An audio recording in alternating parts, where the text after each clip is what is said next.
E aí, beleza? Aqui é o André Prearo, de boa? Hoje a gente vem com o terceiro capítulo da nossa jornada pela história do rock, contando um pouquinho do que rolou nos fantásticos anos 60.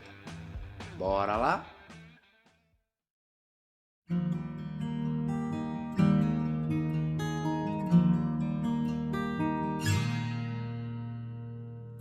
It's a little bit funny, this feeling inside.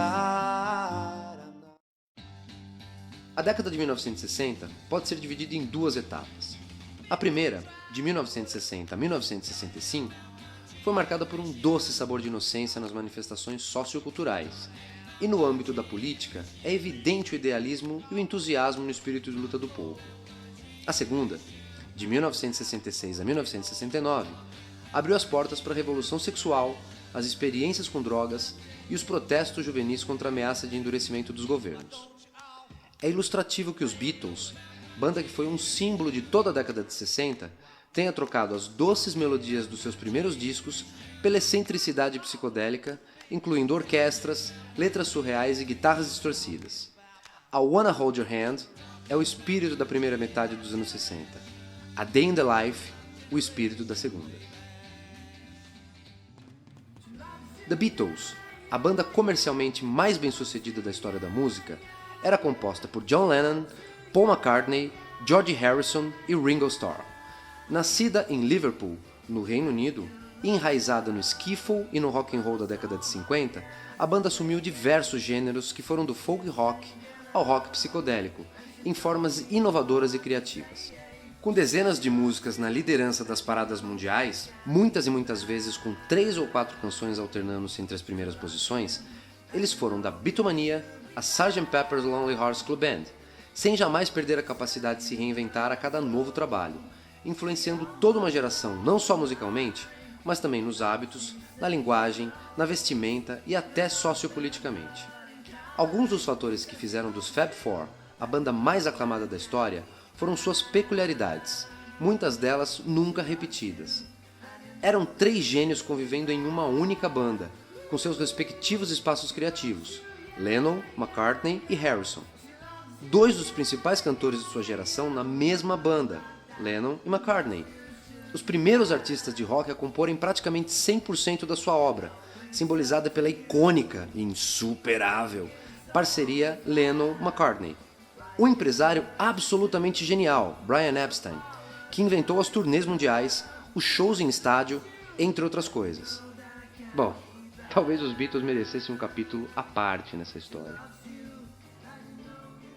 The Rolling Stones foi a banda que, ao lado dos Beatles, se posicionou como grandes precursores da chamada invasão britânica que tomou conta da música mundial na década. Lideradas por Mick Jagger e com a marcante presença de Keith Richards na guitarra, ocuparam posição de destaque nas mudanças musicais e comportamentais dos anos 60 e são frequentemente relacionados com a contracultura e a rebeldia. Donos de hits que estão no inconsciente musical de várias gerações como I Can Get No Satisfaction, Sympathy for the Devil, Jumpin' Jack Flash, os Stones são a banda de rock mais longeva da história, agitando os palcos mundo afora até os dias de hoje. Na segunda metade da década, do outro lado do Atlântico, surgia na Califórnia o Creedence Clearwater Revival. Com uma curta carreira de apenas 5 anos, o Creedence explodiu já no seu primeiro álbum, homônimo, emplacando o hit Suzy Q. Na sequência vieram Proud Mary, Bad Moon Rising, Who Stopped the Rain e seu maior clássico Have You Ever Seen the Rain, já no início dos anos 70, quando o genial John Fogerty, cantor, principal compositor e guitarrista, deixa a banda para seguir carreira solo, encerrando a curta e marcante história da banda. Em uma década representada por ícones muito relevantes, alguns outros artistas também conseguiram seu lugar ao sol. Destaque para o The Who, que com Tommy lança a primeira ópera rock da história, e o embrião do que seria o rock progressivo.